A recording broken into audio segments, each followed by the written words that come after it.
In this video, you're going to get some great insights from a PDI who's trained with a large national driving school, find out why that hasn't worked for him, and how he's using our support to help him pass his Part 3 test first time. If you're a PDI wanting to pass your Part 3 test, then you need to watch this video all the way through and then re-watch it and then re-watch it. And if you watch it all the way to the end, you'll be able to find out how you can try out our amazing Part 3 course totally for free. Just before we get into the content, I want to quickly share with you some of the Trustpilot reviews we've recently received. And if you want to check out all of our Trustpilot reviews, just simply use the link in the information below.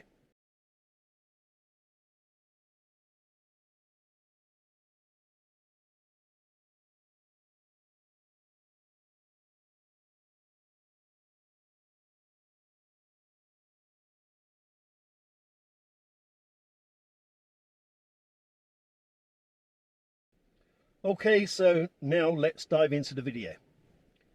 Andy came up to me a few weeks ago for a 4-hour training session, and I want to share with you some of the key points we covered. At the start, Andy shared with me the training experience that he had had with his national driving school, why he decided to use the services of an audit trainer to help assess him, why that trainer initially ripped him to bits, but then gave him some really positive feedback just 1 week later. And then when I saw people advertising about 18 months ago, I thought, yeah, it's something I've always wanted to do. Why don't I crack on, mate? I'm in training now. So just to expand my profile for training. So I ended up picking one of the big franchises. Whether it's right or wrong, I don't know. But I feel the quality of training is very, very minimal. So they gave me training. Spoke to an audit trainer who was being out with me, and basically I've done it how they told me to do it, 40 minutes of wheels turning, and that's what I did. And the guy ripped me to bits basically and said that he weren't good enough to pass the test. Obviously I come across you, where you do this discovery, clarity and practice. I then had the trainer come a week after. In the meantime, I bought that course off you and started looking into that and took a lot of tips what you tell me. Oh. So the next time I went, same lad I took with me. We broke a unit. So yes, an audit guy. Yep. Same lad I took in car with me. Pupil. Yep. And we did a lesson. I broke it down into 3 small lessons.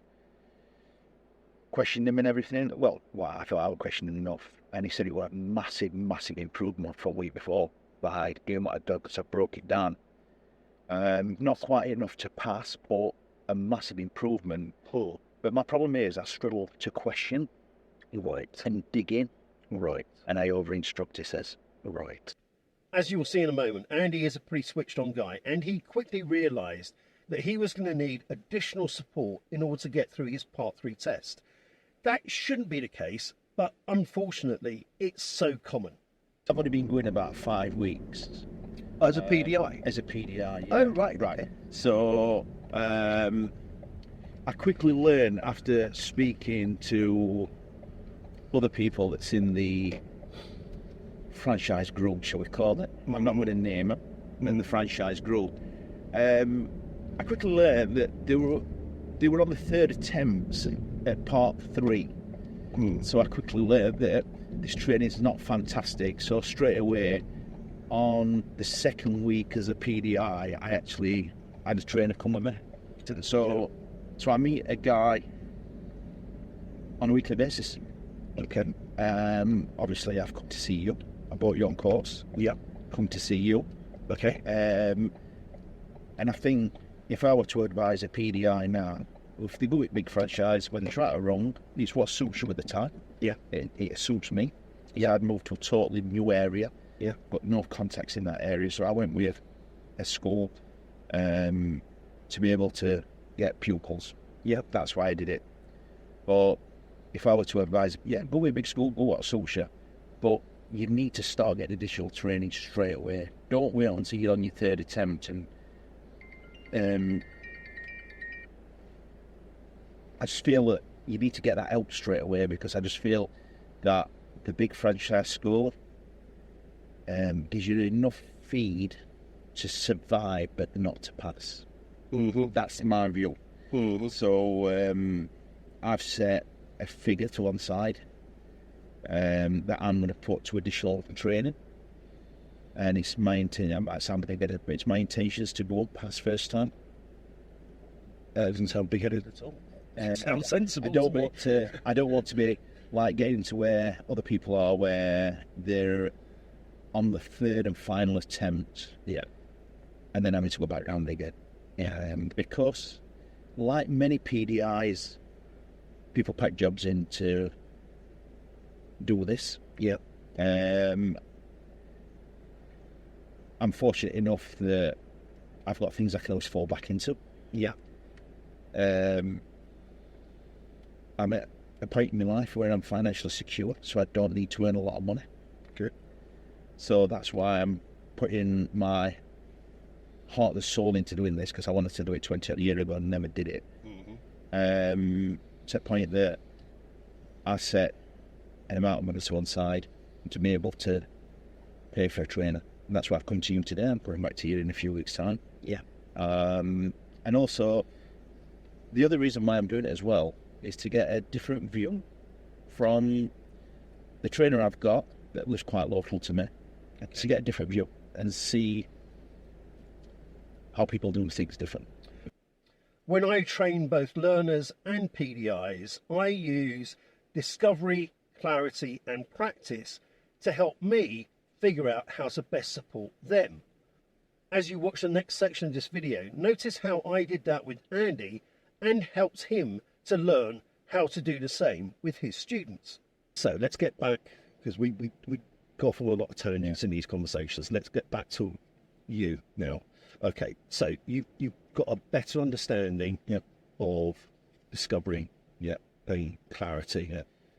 We found a word for you to use other than questioning, which makes you feel more comfortable. So it's probably going to make your students feel more comfortable, because we pick up on each other's body language. They'll sense if you're tense or uneasy or awkward about something. So the more relaxed you are, the more relaxed they're going to be.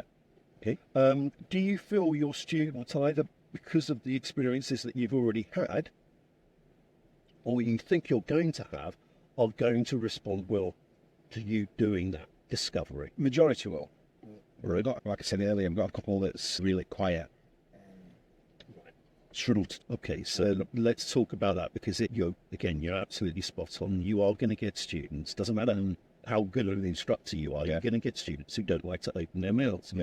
Okay, it's just them, it's their personality. But of course, it's important for you as the instructor to still be as client-centered as possible and still to use discovery, clarity and practice. So thinking about how do you do that with somebody that doesn't like opening their mouth? Okay, so have you got any ideas yourself? Because you can do it. You can do it.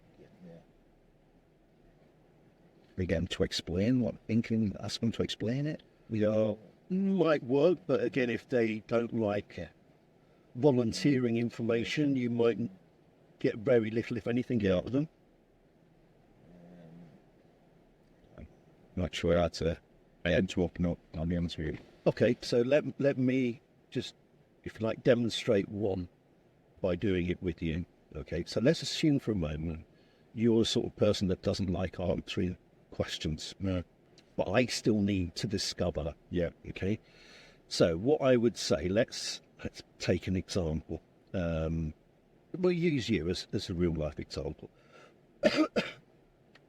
Okay, so if I said, have you got from today so far some valuable insights into the way that you can improve your driver training? What would you say, yes or no? I would say yes. Thanks. Has anything that I've said to you so far today confused you or not? Yes or no? I would say not. Okay. Do you feel like the information that you've got and the practice that we've done and the work that you've already got behind you in terms of using discovery, clarity and practicing driving lessons is something that you're going to continue to do and you're going to continue to get stronger at. Yes or no? Yes, yes. So I've got 3 things out of you and all you say is a one-word answer, but I've posed it as a question. Yeah. And I've given you the option of either saying yes or no. So getting back to your training. So again, let me check in with you. Based on that little conversation that we've had, working with quiet people, has that given you something to think about? Definitely. Definitely given me something to think about. Yeah, so you can still get information out. Yeah. You just need to be a little bit creative in the way that you do it and just figure out a way of getting them to give you the minimal amount of information, but you're still getting into that sort of deep discovery phase. Yeah, build up on it. Yeah, and you can do the same then with clarity. You know, you can, whereas maybe with most of your students, you might be able to say, so based on that then, how do you think we might best work together in the next little burst of practice that we're going to do? What sort of level of support do you think you're going to need from me? And you'll be able to have that two-way conversation. It'll flow, it'll be natural. But you won't be able to do that with that shyer person or the quieter person. So again, you can just go into presenting them with multiple choices. Yeah. You know, how would you like to be supporting next? I can do this or this. Yeah. Which is that, A, B, C or D? A. Great.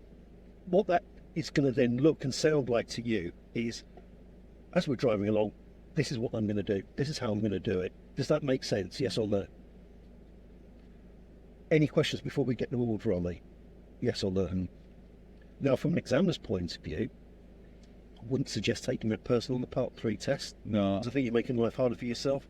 But if the examiner was in the back assessing that, you're still being very client-centred, even though you're the one doing all the talking. Andy and I had a completely unstructured training session, which sounds madness. But let's find out from him how he felt the training session we had compared to the training that he'd received from his driving school trainer. Again, let me check in with you. You go back into the previous part today, including when we first met. You didn't come with any expectation as to what was going to happen. I didn't come with any expectation as to what was to happen. Yeah. So in that sense, it has been a completely unstructured training session. Yeah. We came in with totally open mind of what we're going to do. So did I. Like I said to you, I was talking to my other half when you pulled the tin car off, and my other half said, what's going to happen today? And I just said, I ain't got a clue. We'll just start off by chatting and move forward from there. And that's what we've done. Okay. I think I probably know the answer, but again, I'm not going to presume. Yeah. Okay. In your own words, given this has been a completely unstructured training session with no expectations from either of us and no set plan and no target other than to try to help you, compare this style of training to the in-car training that you received, not from the audit trainer, but from the other trainer. What does that look and feel like? This has been far more beneficial to me. I think I've learnt more in the last 3.5 hours than I've learned in probably 40 hours. So just bang on about the competencies. At the end of the training session, I asked Andy to give me some feedback using a scoring system of 1 to 10. So let's find out what he said. In summary, let's just wrap things up for today. Because if you see you were beginning to be getting going. Can you just in a few little words, using your own words, can you just give me just a little bit of an insight, basically, in terms of, I suppose, I'll tell you what, let's make it easy. And again, please be honest with me. Yeah. All right. Be really honest with me. Okay. So one of the teaching tools that I often use, and you probably use, and if you're not, you probably will be using it in future, is some form of scaling system. Yeah. Okay. So let's just take the basic standard 1 to 10 scoring system. 1 being a complete waste of 4 hours. I'm sorry I ever called contact. Yeah. You're a nice guy, but other than that, been rubbish. To 10, yeah, I found it really valuable and helpful. It's definitely given me things to think about, take forward, and I'm confident that they'll help me to improve and develop over time. At the moment, just as a gut reaction, what sort of score are you going to be walking away with from today? I'm going to say 10 because a lot of information you've given me has been very, very useful. Like I said before, I've got a lot more understanding on how to sort of run the questions past people to discover more. I will definitely be taking it away and using it, and it's not been a total waste of time. I've travelled an hour and a half to come to meet you today, and I'll still be keeping me at point what I've got in about 4 weeks' time. If you like my training methods and content, then sign up for a free trial of our Part 3 course. Just click on the link in the description below. No payment or phone details needed. Sign up and you will immediately be able to take the first few modules totally for free. It's that simple.